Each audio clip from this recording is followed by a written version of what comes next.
we got some Captain Marvel sequel news. I think for better is how we're going to look at this because they're getting new directors and they got a brand new writer who's actively actually worked in Marvel Studios recently with WandaVision. So that kind of tells me that they're really happy with WandaVision. And also kind of tells you that it's connected. Oh God, yeah. Like, if you're not going to watch One Division, you might be confused with a couple of films. Yeah.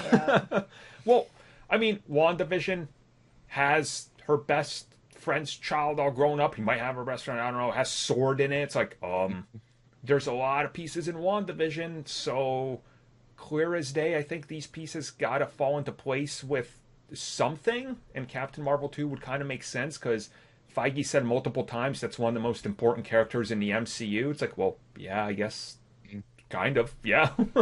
Yeah, I like the fact that they're using a lot of the same writers and that so that this universe can feel the same, even though yes, I know I've complained like I would like to have things feel different, but the fact that these are the core MCU like products, the fact that they've got to feel like they're actually going to be in the same world, I'm okay with having the same writers and that being able to push this forward Yeah, in the especially same the direction. connective tissue, it's Yeah. like it's kind of moving down the road in that direction. It's like you kind of have to plan it that way in some regard I'd because say if you like look at it from a comic angle, you get someone writing an event, you get one person who writes the main core event. yep.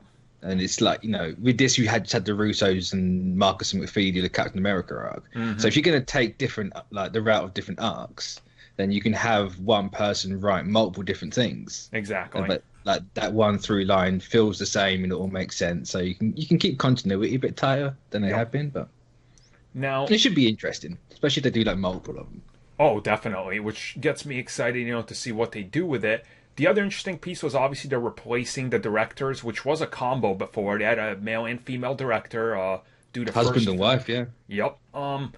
I think a lot of even people that weren't looking forward to Captain Marvel that ended up somewhat liking it, even they were like, oh, they need to replace those directors. And I think there is a bit of a disconnect in that film. Like you can see I different. say it's not the tightest movie. Yeah, yeah. And I think that's kind of part of that. So the fact that they said, oh, gonna get new directors, but also they're looking for a female director to direct this. Again, I don't have an issue with this. They should probably get one director to handle this. Like, Yeah, I Yeah. think it's also worth noting they're not getting rid of Bowden and Fleck. They are actively talking to them about doing something else because Yep. they want something else. So whether it's a D plus show, maybe they do Miss Marvel and they can do it that way. I that don't was my know. guess. Yeah, Miss Marvel would be Um, kind of good. And then maybe they do Hawkeye. Who is yet to be seen. But like, I Yeah. can imagine Hawkeye. You get a guy and a girl doing the directing, and it's the show's about old man and young girl. So why Yeah, not? yeah. As opposed to who you get for Captain Marvel, there's Uh, the one name being thrown about by everyone is Deborah Chow. oh, No. she's been the number one since that Yeah. episode of Mandalorian. She's the Yep. new Keanu Reeves of directing. Yeah. Like, I said it, and then like I'm not saying that like I said it and then everyone else did it, but like you say it and you see it everywhere. You're like, oh, oh, no. definitely, yeah. That's not an original idea, I suppose. Like, ooh. She's become the female version of Taika. Somebody walks Yeah, out there like, yep, "Get yep. Deborah!" But to be fair, I'm not. If everything was Taika and Chow, I wouldn't complain. No, same, same. And that's kind of a thing. I'm excited for Captain Marvel 2 because I Definitely. genuinely liked the first one, and when we recently did it for the audio commentary for the channel, I was like, "Oh wow!" Rewatching this, kind of knowing where it's going, I can see a lot more of the I pieces. say Kind of, it's definitely a movie that lives on a second or Oh, more viewing. definitely, definitely, yeah. At first, you're a little disoriented because the way they jump around and it's Yeah. jarring, and I think that might put some people off. But yeah, upon rewatches, I think it works better. And the other thing was, with this, the release date, I guess they're pushing for 2022. Yes, yes. That's a good quick turnaround. I like it. So we're gonna have like this in was it July, and Black Panther in May in 2022. Oh, they're trying to pull another That's a multi-billion. That's yeah. like how to knock out the summer in 2 months. Sort of. Yep. For real, like if they have both of those movies come out the same year, I would not be like against it because it was a really phenomenal feel. They're both two very different franchises, but they're also speaking to two different people. Two different audience markets. Yeah, that's so it's demographics. Demographics, there you go. And if they sit there and they have both of them come out again, I feel like it's going to be just another phenomenal, strong year. Not even on with everything else that's going to be coming out around that time. For 2022 right now, we have February 18th, May 6th, which is Black Panther 2, July 29th, and October 7th.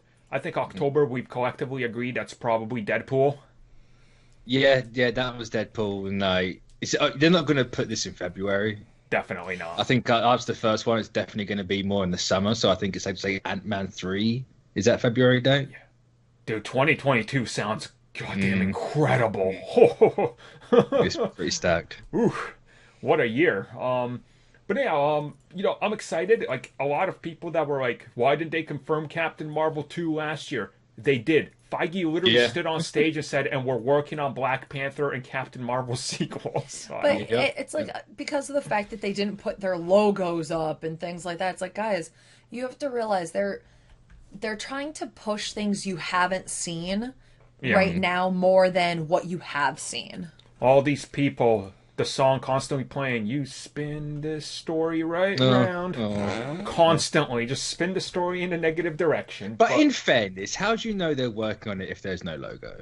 No, we all know the logo's the confirmation. That is true. That's exactly why They've not never working. Not confirmed a movie without a logo. That's true.